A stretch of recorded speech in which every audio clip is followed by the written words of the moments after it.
ముద్రగడను YCP అందుకే వద్దనుకుందా?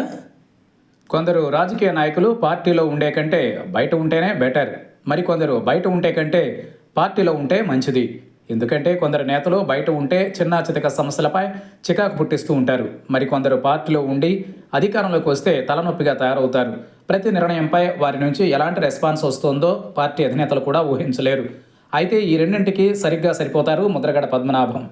ముద్రగడ బయట ఉన్నా తలనొప్పే, పార్టీలో ఉన్నా అంతకంటే ఇబ్బంది. అందుకే ముద్రగడ పార్టీలో చేరికకు ఆలస్యం అవుతుందన్న కామెంట్స్ వినపడుతున్నాయి. ముద్రగడ పద్మనాభం సీనియర్ నేత. ఆయన పార్టీ ఓటు బ్యాంకుపై ఆధారపడరు. తనకంటూ సొంత ఇమేజ్ ఉంది. ఒక సామాజిక వర్గానికి ఆయన బ్రాండ్ అంబాసిడర్. కాపు రిజర్వేషన్ పోరాట సమితి నేతగా ఆయన ఇప్పటి జనరేషన్కు మాత్రమే తెలుసు. ఎన్టీఆర్ మంత్రివర్గంలో రవాణా శాఖ మంత్రిగా ఉండి ప్రైవేటు బస్సులపై నిర్ణయంతో ఆయన మంత్రి పదవికి రాజీనామా చేశారు. ఆయన అనేక పార్టీలు మారారు. తెలుగుదేశం, కాంగ్రెస్, బీజేపీ ఇలా అన్ని పార్టీలను చుట్టూ వచ్చేశారు. కానీ ఎక్కడ నిలకడతనం లేని నేతగానే ఆయన పేరు పొందారు. ఎందుకంటే ఆయన చెప్పిందే జరగాలి. ఆయన అనుకున్నది పార్టీ అమలు చేయాలి, లేకుంటే వాయిస్ పెంచేస్తారు.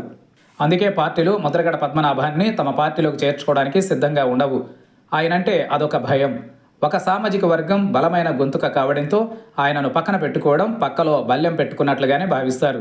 2014లో టీడీపీ అధికారంలోకి వచ్చిన తరువాత కాపు సామాజిక వర్గానికి రిజర్వేషన్లు కల్పించాలంటూ నాటి ప్రభుత్వంతో యుద్ధమే చేశారు. చివరకు తుని రైలు దగ్ధం ఘటనతో కొంత వెనక్కి తగ్గిన ఆ ప్రభావం 2019 ఎన్నికలలో కనిపించింది. అంటే ఆయన బయట ఉన్న ప్రమాదమే, పార్టీలో ఉన్న ఇబ్బందే. అందుకే ముద్రగడ విషయంలో ఆచితూచి పార్టీ నేతలు నిర్ణయం తీసుకుంటారు. ఇన్నాళ్ళు ప్రస్తుత అధికార వైసీపీ కూడా ముద్రగడను పార్టీలోకి తీసుకోవడానికి అదే కారణమని చెబుతారు. ఇటు టీడీపీ కూడా ఆయన చేరతారన్నా పెద్దగా సంతోషంతో ఎగిరి గంతులు వేయలేదు. అదే బాటలో జనసేన కూడా ఉన్నట్లుంది. ముద్రగడ జనసేనలో చేరతారని గత కొద్ది రోజుల నుంచి ప్రచారం జరుగుతున్నా అది కార్యరూపం దాల్చలేదు. ఆయన బయట ఉండి తమకు సలహాలు, సూచనలు ఇవ్వాలని, ఆయనకు ఏదో ఒక గౌరవప్రదమైన పదవి ఇస్తే సరిపోతుందన్న భావనలో పార్టీ అధినేతలు ఉండడమే ఇందుకు కారణమంటున్నారు. తాజాగా బీజేపీ ఆయనకు గవర్నర్ పోస్ట్ ఆఫర్ చేసినట్లు వార్తలు వస్తున్నాయి. అది మాత్రం ముద్రగడకు సరైన ఉద్యోగం అంటూ నెట్టింట చాలామంది పోస్టులు పెడుతున్నారు. కానీ బీజేపీ ఆ సాహసం చేస్తుందా అని ప్రశ్నించేవారు కూడా లేకపోలేదు.